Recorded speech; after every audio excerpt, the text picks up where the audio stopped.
ನಮಸ್ಕಾರ. ಇವತ್ತು ಬೆಳಗಿನ ಜಾವ 10 ಗಂಟೆ ಮೇಲಾಗಿದೆ. ಈಗ 8:30 ಫೋನ್ ಮಾಡಿದ್ರು ಕುರುಬುರಪಳ್ಳಿಯಲ್ಲಿ.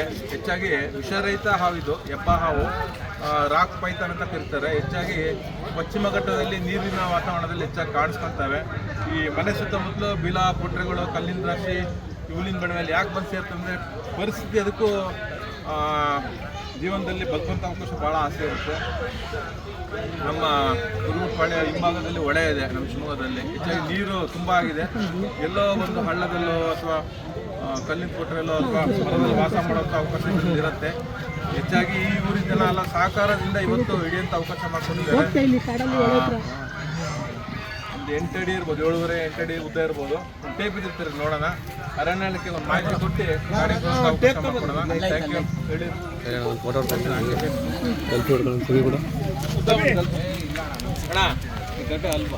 ಪುಟ ಎಲ್ಲ ದೂರ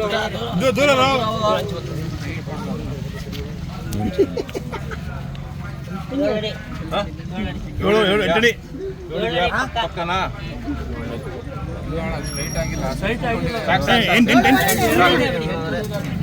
7:30 ಇರ್ಬೋದ್ರಿ. ಯಾಕೆ ಇರೋದನ್ನ ಬೇಕಾದ್ರೆ ಕಮ್ಮಿ ಮಾಡೋಣ, ಜಾಸ್ತಿ ಮಾಡಿ ಹೀರೋ ಆಗೋದು ಬೇಡ. ಹೌದಾ? ಏನು ಇದೆ ಕೊಡವ ಫೋಟೋ ಹಾಕ್ತಾ ದೂರ ಹಾಕಿ.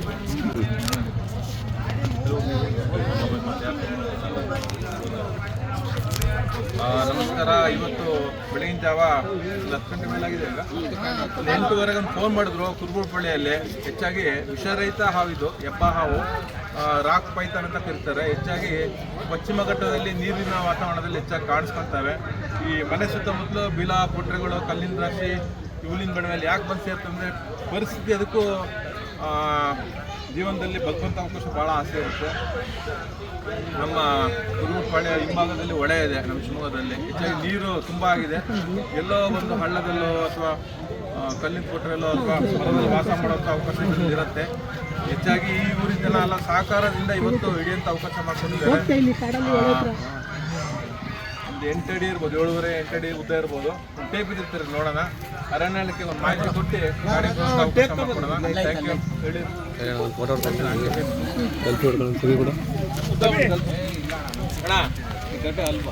ಪುಟ ಎಲ್ಲ ದೂರ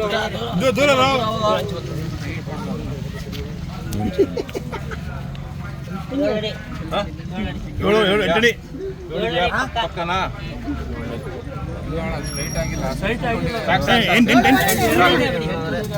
7:30 ಇರ್ಬೋದ್ರಿ. ಯಾಕೆ ಇರೋದನ್ನ ಬೇಕಾದ್ರೆ ಕಮ್ಮಿ ಮಾಡೋಣ, ಜಾಸ್ತಿ ಮಾಡಿ ಹೀರೋ ಆಗೋದು ಬೇಡ. ಹೌದಾ? ಏನು ಇದೆ ಕೊಡವ ಫೋಟೋ ಹಾಕ್ತಾ ದೂರ ಹಾಕಿ.